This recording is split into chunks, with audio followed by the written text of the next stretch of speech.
Hello friends, garden and kitchen লাভার শেফালি চ্যানেলে সবাইকে স্বাগত জানাই। তো দেখুন, এই যে তরল সার আমরা গাছে দিই তার কিন্তু একটা নিয়ম আছে। কোন ধরনের গাছে আমরা কি ধরনের তরল সার দেবো সেটাই আজকে আপনাদের সাথে আলোচনা করছি। তো দেখুন, এখানে 5 লিটার জলের সাথে আমি নিয়েছি 2 লিটারের মতো পেঁয়াজের খোসা ভেজা জল। এই জলটা আমি সমস্ত রকম সিট্রাস জাতীয় গাছ, সেটা পাতিনেবু হতে পারে, মৌসম্বি, বাড়িওয়ান এবং কমলা, যে কোনো গাছে কিন্তু আপনারা এই জলটা দেবেন। কেননা কিছুদিনের মধ্যে এই গাছগুলোতে কিন্তু ফুল আসবে। এখানে কিন্তু খোল পচা জল দিলে আর ফুল আসবে না, শুধু পাতাই বেরিয়ে যাবে। তাই নাইট্রোজেনযুক্ত খাবার না, এখানে শুধু আমরা পটাশিয়ামযুক্ত খাবার, কলার খোসা ভেজানো জল, পেঁয়াজের খোসা ভেজানো জল এইগুলো দেব। তো সেইভাবে চলুন দেখাচ্ছি এক এক করে কোন ধরনের গাছে কি কি দেবেন। এটা আমার সাদা জামের গাছ, দেখুন কুড়ি আসতে শুরু করেছে, 2-4টা করে কুড়িয়ে আসছে। এই পটাশিয়াম সমৃদ্ধ জলটা দিলে কিন্তু পুরো গাছ একদম ফুলে ভরে যাবে এবং ফুল ফুটতেও সাহায্য করবে। তাই এখানে আমি পটাশিয়ামযুক্ত জল, পেঁয়াজের খোসা ভেজা জল দিচ্ছি। আর বেশ কয়েকটা লেবু গাছ আছে, তাছাড়া আনার বা ডালিম গাছ, এইগুলোতে কিন্তু পেঁয়াজের খোসা ভেজানো জল আমি দেব। তাহলে আপনারা যে সমস্ত গাছে ফুল ফল আসবে এরকম সিজন, সেই তার আগে কিন্তু পটাশিয়াম সমৃদ্ধ জল দেবেন, নাইট্রোজেনযুক্ত জল দেওয়া যাবে না। এই দেখুন, এই যে বেগুন গাছগুলো এখানে গ্রোথ হচ্ছে, সেই গ্রোথ অনুযায়ী দিতে হবে। এখানে দেখুন আমড়া গাছ এখানে রয়েছে, একটা কমলা লেবুর গাছ, এই সমস্ততে আমি পেঁয়াজের খোসা ভেজা জল দিয়ে দিয়েছি। আর এখানে দেখুন সবেদা গাছে নতুন নতুন ফুল ফল আসছে। এই ফুল ফলগুলোকে বড়ও করতে হবে, প্লাস আরও যাতে ফুল ফল আসে তার জন্য আমি নাইট্রোজেন পটাশিয়াম দুটো মিশিয়ে জল দেব। দেখুন সবেদাগুলো নেট দিয়ে বেঁধে রেখেছিলাম, তা সত্ত্বেও কিন্তু বিড়ালে এসে নেটকে ছিঁড়ে সবেদাগুলো খেয়ে নষ্ট করে যাচ্ছে। আর এই যে দেখুন বেগুন গাছেও ফুল আসছে। এর আগে তো দেখিয়েছিলাম কত পরিমাণে বেগুন আমি হারভেস্ট করছি। এগুলোতেও কিন্তু পেঁয়াজের খোসা ভেজা জল আর সর্ষের খোল ভেজা জল আমি হাফ হাফ করে মিশিয়ে দিচ্ছি। এখানে দেখুন 5 লিটার জলের মধ্যে আমি নিয়েছি 1 লিটার শুধু সর্ষের খোলের জল। তো আর তার সাথে নিচ্ছি 1 লিটারের মতো পেঁয়াজে খোসা ভেজানোর জন্য, অর্থাৎ নাইট্রোজেন পটাশিয়াম দুটোই নিচ্ছি। তো এইগুলো এবার কোন কোন ধরনের গাছে দিতে পারবেন সেটা চলুন আপনাদের সাথে দেখাচ্ছি। এই যে এখানে রয়েছে ফুলকপি গাছ, ফুলকপির সাথে রয়েছে রসুন গাছ। এগুলোতে কিন্তু নাইট্রোজেন এবং পটাশিয়াম দুটোই প্রয়োজন, কেননা ফুলগুলো কিন্তু ধরতে শুরু করেছে, সবে ছোট ছোট ফুল আসছে। আর এগুলোর জন্য প্রচুর পরিমাণে কিন্তু সবুজ শাকসবজির জন্য নাইট্রোজেনেরও দরকার হয়। দেখুন কত বড় বড় সাইজের ফুলকপির গাছগুলো হয়েছে, একটা দুটো করে ফুলকপি ধরতে শুরু করেছে। তো এই দেখুন ছোট্ট একটা ফুলকপি কিন্তু অলরেডি ধরে নিয়েছে, অনেকটা উঁচুতে তাই দেখাতে অসুবিধা হচ্ছে।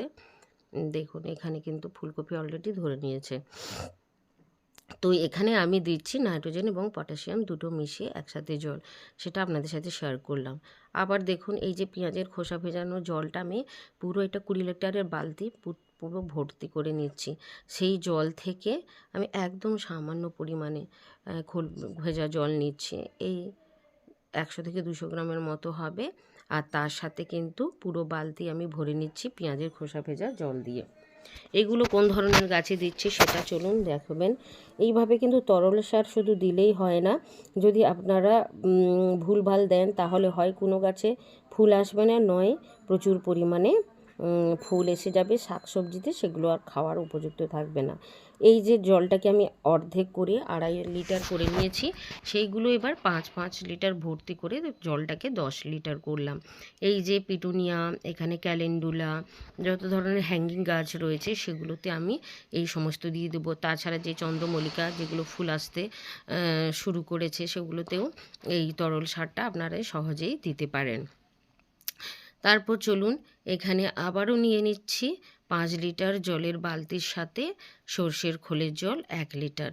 এই জলটা কোথায় দিচ্ছি সেটাও দেখে নিন।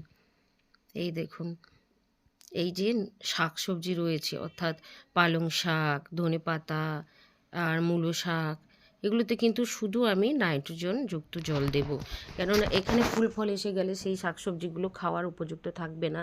এখানে রয়েছে আমার ব্রাহ্মী শাক, মেথি শাক, কুলে শাক রয়েছে, এগুলোতে কিন্তু শুধু নাইট্রোজেন যুক্ত জল, অর্থাৎ শুধু খোল ভেজা জল দেবো। আর এই যে বিভিন্ন ধরনের ফুলকপি রয়েছে, সাদা, হলুদ, বেগুনি, সবুজ, সবগুলোতেই কিন্তু নাইট্রোজেনযুক্ত জল দেবো। এখানে রয়েছে ধনেপাতা, তারপরে এখানে রয়েছে ফুলকপি, বাঁধাকপি, এগুলোতে কিন্তু শুধু আমি এই খোল ভেজা জলই দেবো। এখানে দেখুন একটা গামলার মধ্যে রয়েছে মূলো গাছ বা মূলো শাক, আর হচ্ছে এখানে ধনেপাতা রয়েছে গামলার মধ্যে। এগুলোতে কিন্তু আমি শুধু খোল ভেজা জলটাই দিচ্ছি। তাহলে দেখে নিন কোন গাছে কি তরল সার দেবেন। আর এই যে এখানে রয়েছেও বাঁধাকপি, সব চারাগুলো নিজেই বানিয়েছি, ছোট্ট ছোট্ট সেই চারাগুলো আজ ধীরে ধীরে বড় হচ্ছে। এখানে বড় পেঁয়াজ বসিয়েছি কাঠের গুঁড়ির মধ্যে, তো তাতেও একটু খোল ভেজা জল দিয়ে দিলাম। তারপর দেখুন এখানে রয়েছে পিভিসি টাওয়ারের মধ্যে ব্রোকলি, তো ব্রোকলির মধ্যেও আমি শুধু খোল ভেজানো জলটাই কিন্তু দিলাম। তো এইভাবে কিন্তু আপনারা বিভিন্ন গাছ অনুযায়ী বুঝে দিতে হবে। আর এই দেখুন শীতের মধ্যেও কত সুন্দর করলা ধরছে, বেশ কয়েকটা করলা কিন্তু ধরেছে, আরও ফুল আসছে। এই জাতীয় গাছ, এই যে বেগুন গাছ, এইগুলোতে আমি নাইট্রোজেন এবং পটাশিয়াম দুটোই সমান সমান করে দেব, যাতে এতে ফুল ফলও আসে আর গাছের গ্রোথটাও ঠিক থাকে। তো এই সমস্ত গাছে এগুলো আমি দিয়ে দিয়েছি। তারপর দেখুন এখানে রয়েছে 5 লিটার জলের সাথে আমি খোল ভেজা জল নিয়ে নিয়েছি, তার সাথে নিয়েছি পেঁয়াজের খোসা ভেজা জল। এই জলটাকে এই যে বেগুন গাছগুলোতে এইগুলোতে আমি এইভাবে দিয়ে দিচ্ছি। এরকম যে টমেটো গাছ রয়েছে সেই টমেটো গাছেও আমি এইভাবেই জল দিচ্ছি, পটাশিয়াম এবং নাইট্রোজেন দুটোকে সমান সমান মিশিয়ে। আর এই যে ফলগুলো ধরছে, এই সমস্ত ফল গাছ যেগুলোতে ফল ধরে আছে সেগুলোতেও কিন্তু এই তরলটা দিতে হবে। এই দেখুন সবেদা গাছে এই তরলটা দিয়ে দিলাম, পটাশিয়াম এবং নাইট্রোজেন দুটোই ভালোভাবে পেয়ে যাবে। আর এই যে বেগুন গাছগুলো ফুল আসছে আবার গ্রোথও হচ্ছে, এই সমস্ত গাছে এই তরল সারটা দেব। আর এই যে দেখুন এখানে রয়েছে ছোট্ট ছোট বাঁধাকপিগুলো, ভাবছিলাম এগুলো হয়তো বাঁচবেই না, কিন্তু কত সুন্দরভাবে ধীরে ধীরে বড় হচ্ছে। তো এগুলোতেও এই তরল সার দিয়ে দেব। আর এখানে রয়েছে দেখুন আমার মূলো, তো মূলোগুলোতেও এতে দিয়ে দিলাম। তো সবাই খুব ভালো থাকুন, সুস্থ থাকুন।